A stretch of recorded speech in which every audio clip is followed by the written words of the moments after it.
السلام علیکم ورحمۃ اللہ وبرکاتہ۔ مثالی تجوید کورس میں آپ سب کو خوش آمدید۔ مخارج کے اوپر ہمارا سبق جو ہے وہ چل رہا تھا، تو ضاد کو ہم نے گزشتہ سبق کے اندر سمجھنے کی کوشش کی۔ آج مین مخرج جو ہے وہ طرف اللسان، لسان کے مخارج میں سے چوتھا مخرج ہے طرف اللسان۔ طرف اللسان کے اوپر بھی بات پہلے ہو چکی ہے کہ طرف اللسان کون سا ہے، کہ جو زبان کا باریک حصہ ہے اور دانتوں کی رینج میں جو آتا ہے اس کو کہتے ہیں طرف اللسان۔ ٹھیک ہے، تو طرف اللسان میں مزید 3 مخارج ہیں، سب مخارج، اور 3 ہی حروف ادا ہوتے ہیں اس سے۔ ٹھیک ہے، وہ پہلا حرف لام، دوسرا نون اور تیسرا را ہے۔ ٹھیک ہے، تو آپ نے پہلا مخرج جو لام کا مخرج ہے اس کو سمجھنے کی کوشش کرنی ہے، ڈیفیکلٹ ہے تھوڑا سا، تو اس کے بعد بالکل آگے سارے آسان مخرج ہیں۔ تو لام کا مخرج ہے طرف اللسان مع ادنی حافہ، جب ثنایا، رباعی، انیاب اور ضواحک کے مسوڑوں کو لگے۔ اب اس کو آپ نے سمجھنا کیسے ہے کہ طرف اللسان زبان کا جب باریک حصہ مع ادنی حافہ، ادنی حافہ، حافہ کس کو کہتے تھے؟ زبان کا جو موٹا حصہ تھا اس کو کہتے تھے حافہ۔ اس کو سمجھنے سے پہلے آپ کو میں ایک تصویر کے اوپر لے کے جاتا ہوں جی۔ اب اس کے اندر آپ نے سمجھنا ہے لام کا مخرج۔ لام کا مخرج کیا تھا؟ سرایا اولیا، یا ایک منٹ اس کے اوپر میں آپ کو لکھ بھی، ٹھیک ہے، اس کو ہم سمجھیں گے تفصیلاً تاکہ آپ کو کوئی ڈاؤٹ نہ رہے، کوئی اس میں سمجھنے میں دشواری نہ رہے۔ ٹھیک ہے، اب یہ پہلے مخرج دیکھیں کیا ہے، طرف اللسان مع ادنی حافہ۔ اب پہلے طرف اللسان کون سا تھا ہمارے پاس؟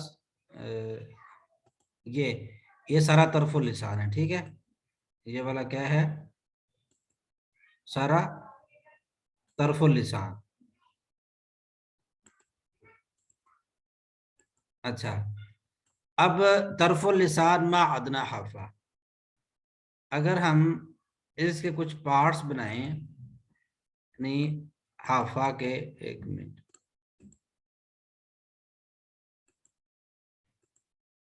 اب یہ ہے جی حافہ، آپ کو شاید میں نے پہلے بھی سمجھایا تھا، یہ سارا حافہ ہے۔ اب اس کے 3 پارٹس ہیں، ایک اقصی حافہ، وسط حافہ اور ادنی حافہ۔ یہاں بھی آپ سمجھ لیں، ٹھیک ہے۔ اب مخرج کیا ہے؟ طرف اللسان، طرف اللسان کمپلیٹ، طرف اللسان کمپلیٹ مع ادنی حافہ، مع ادنی حافہ، یعنی کہ یہ والا حصہ، یہ سارا،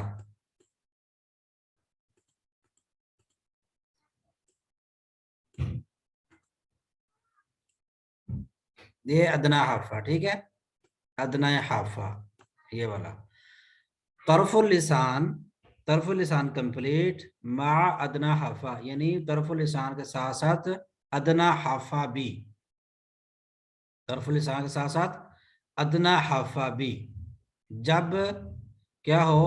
یہ ثنایا، ثنایا کہتے ہیں ان 2 دانتوں کو، ان 2 دانتوں کو کہتے ہیں ثنایا، ٹھیک ہے۔ ثنایا یہ ہے رباعی، ٹھیک ہے، ثنایا رباعی انیاب، یہ جو نکیلا دانت ہے اس کو کہتے ہیں نابن، 2 دانت ہو تو انیاب یعنی 2 دانت، دونوں سائڈوں پر، یہ 6 دانت ہو گئے، ٹھیک ہے۔ اچھا، اور ضواحک، اور ضواحک، یہ ضواحک نکیلے دانت کے ساتھ جو پہلی داڑھ ہے اس کو کہتے ہیں ضواحک، 2 ہو گئی ضواحک۔ تو کیونکہ طرف اللسان تھا، طرف اللسان کا تعلق تو ان 6 دانتوں کے ساتھ تھا نا، ہم نے اوپر کیا ما ادنا حفا، ٹھیک ہے، یہ ہم نے کہا تھا ما ادنا حفا. تو ادنا حفا کیا ہے؟ یعنی حافہ کا پہلا پارٹ جو ضاحک کے ساتھ لگتا ہے. تو ما ادنا حفا کہیں گے تو یہ 8 دانت ہو جائیں گے، ٹھیک ہے. ثنایا، رباعی، انیاب اور ضاحک. جب طرف اللسان، ٹھیک ہے، طرف اللسان ما ادنا حافہ، یہ ادنا حافہ ہے، کس کس کو لگے؟ ثنایا، رباعی، انیاب اور ضواحک کے مسوڑوں کو لگے گا تو لام ادا ہوگا.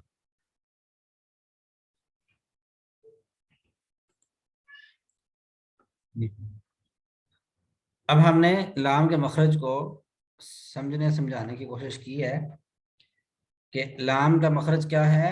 طرف اللسان ما ادنا حافہ، ثنایا، رباعی، انیاب کے مسوڑوں کو لگے گا تو لام ادا ہوگا، ٹھیک ہے.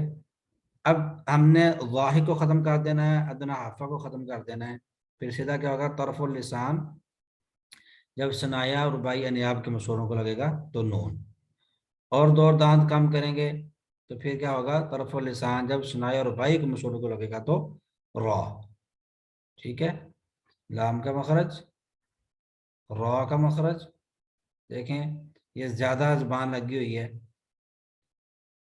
اور ادھر نون میں ہلکی کم ہے اور را میں بالکل کم ہے. تو را میں 4 دانت کو لگے گی طرف اللسان، نون میں 6 دانتوں کے جڑ پہ لگے گی طرف اللسان، اور لام میں 6 دانت اور 2 دانتوں کے چھوڑوں پہ لگے گی طرف اللسان اور ادنا حافہ، ٹھیک ہے. اب ہمارے پاس ہے جی رأس اللسان. رأس اللسان میں 3 اور مزید مخارج ہیں اور 9 حروف رأس اللسان سے ادا ہوتے ہیں. بہت ہی آسان ہے، اس کو آپ یہ سمجھ لیں کہ یہ طا، دال، تا، ٹھیک ہے.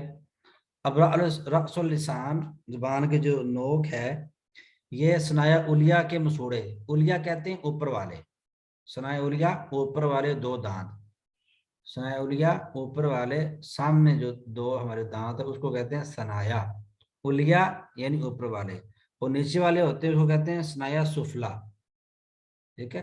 نیچے والے جتنے بھی دانت ہیں ان کو کہتے ہیں سفلا، جو اوپر دانت ہیں ان کو کہتے ہیں علیہ. تو سب حروف کے جتنے بھی مخارج ہیں ان کا تعلق علیہ کے ساتھ ہی ہوتا ہے، ٹھیک ہے، چاہے وہ دانت ہو چاہے وہ داڑیں ہوں، علیہ کے ساتھ ہوتا ہے. سفلا کے ساتھ میرے خیال سے کیا نام ہے، ایک ہی مخرج ہے، 3 حروف آگے آ رہے ہیں. بعض کے نزدیک یہ ہے کہ ثنایا سفلا، بعض جو ہے نا اس کا بھی نام نہیں لیتے. تو رأس اللسان جب ثنایا علیہ کے مسوڑے یعنی علیہ کی جڑ پہ لگے گا تو طا، دال، تا، طا، دال، تا. اب ان تینوں حروف کے اوپر جب ہم ایک ایک نقطہ لگائیں گے نا تو رأس اللسان کو ہم جڑ کی بجائے دانت ثنایا علیہ کے کنارے پہ لگائیں گے تو یہ مخرج بن جائے گا. دیکھیے گا ثنایا علیہ کے اندرونی کنارہ، رأس اللسان زبان کی جو نوک ہے اس کو ثنایا علیہ کے اندرونی کنارے پہ لگائیں گے تو ضا، ذال اور ثا، ٹھیک ہے. اور تیسرا اس کا مخرج ہے ثنایا علیہ رأس اللسان ثنایا علیہ اور سفلا کا قرب، یعنی اوپر والے دانت اور نیچے والے دانت آپس میں ملیں گے اور ثنایا علیہ بھی ان کے قریب ہوگی. بعض کہتے ہیں کہ جب رأس اللسان ثنایا سفلا کے جڑ پہ لگے، ٹھیک ہے، پھر صاد، زا، سین، ٹھیک ہے. یہ 9 حروف ہیں، 3 مخارج ہیں. اب اس تصویر پہ غور کریں کہ دانتوں کا جو جڑ ہے زبان کی نوک وہاں لگے گی، ٹھیک ہے. دانتوں کی رأس اللسان زبان کی نوک دانتوں کی جڑ پہ لگے گی، 2 دانتوں کی جڑ پہ لگے گی.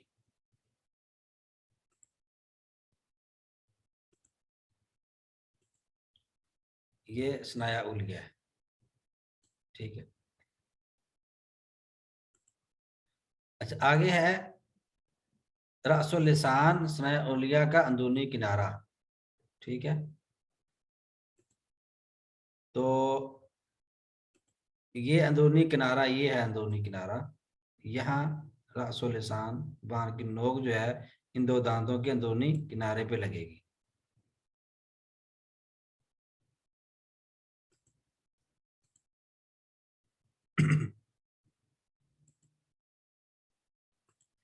یہ ہے ثنایا علیہ، نیچے والے ہیں ثنایا سفلا، یہ دونوں آپس میں ملے ہوئے ہیں، ٹھیک ہے. اور رأس اللسان بھی ان کے قریب ہے. تو یہ مخرج ہے صاد ز سین کا. صاد ز سین، ثنایا علیہ سفلا آپس میں ملیں گے، زبان کی نوک بھی ان کے قریب ہوگی. یا پھر ثنایا رأس اللسان ثنایا سفلا جو ہے اس کی جڑ پہ لگے گی، تو یہ صاد ز سین ہوگا، یعنی ثنایا سفلا کی جڑ وہاں زبان کی نوک لگے گی. یہ دیکھیں اس میں قو دالتا،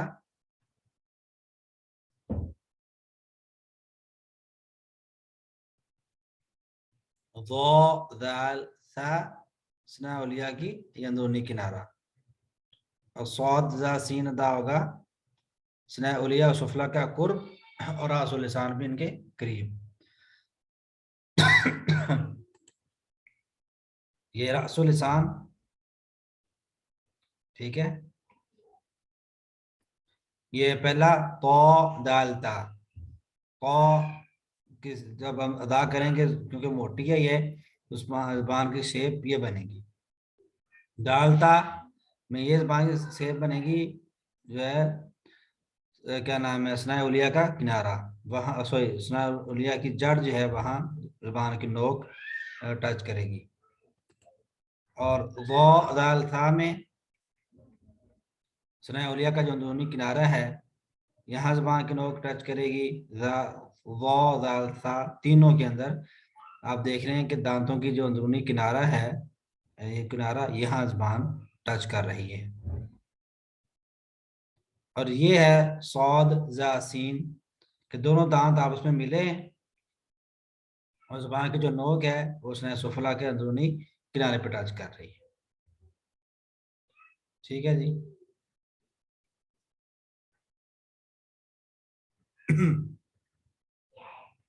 اس کو اچھی طرح آپ دیکھیں.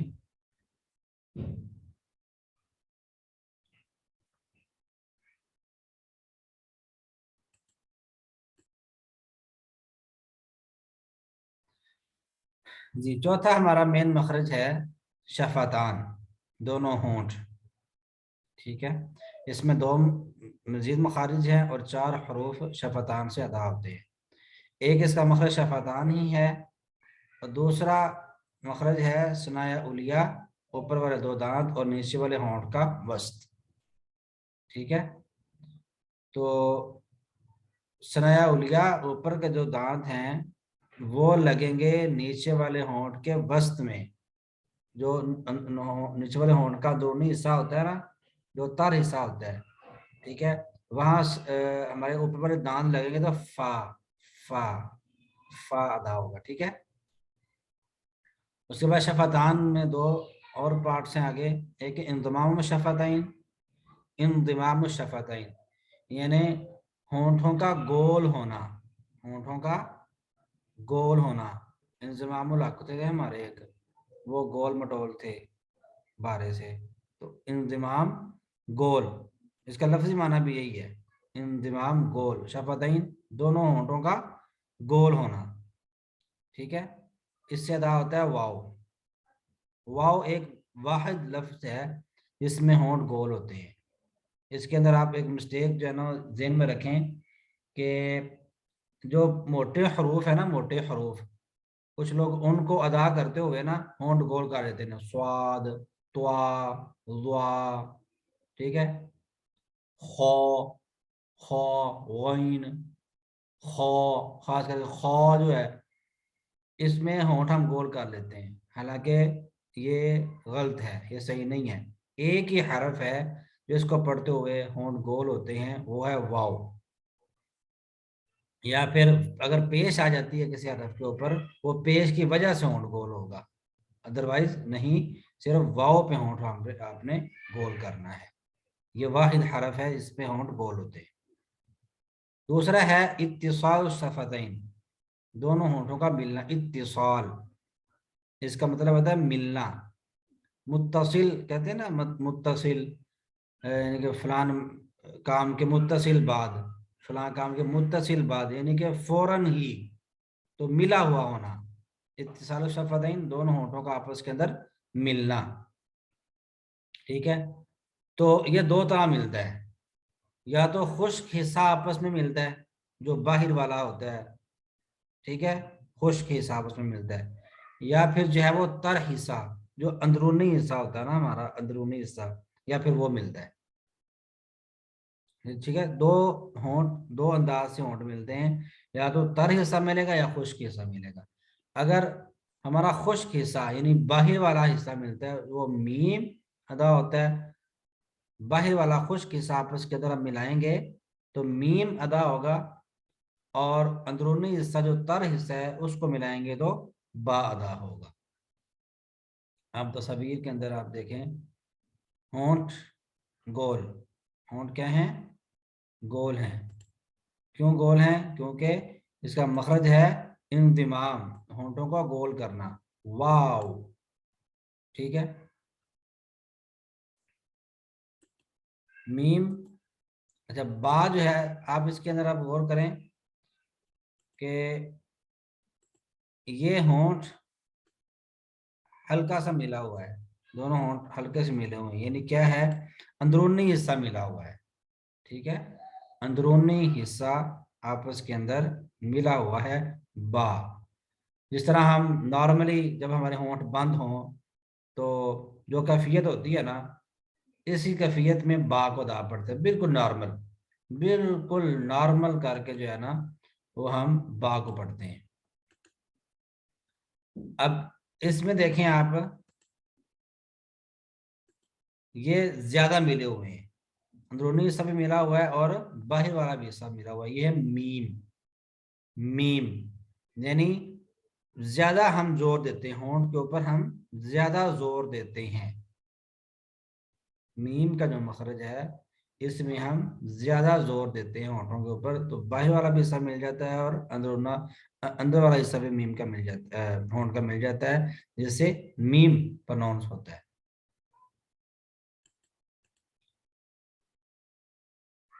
اب ہے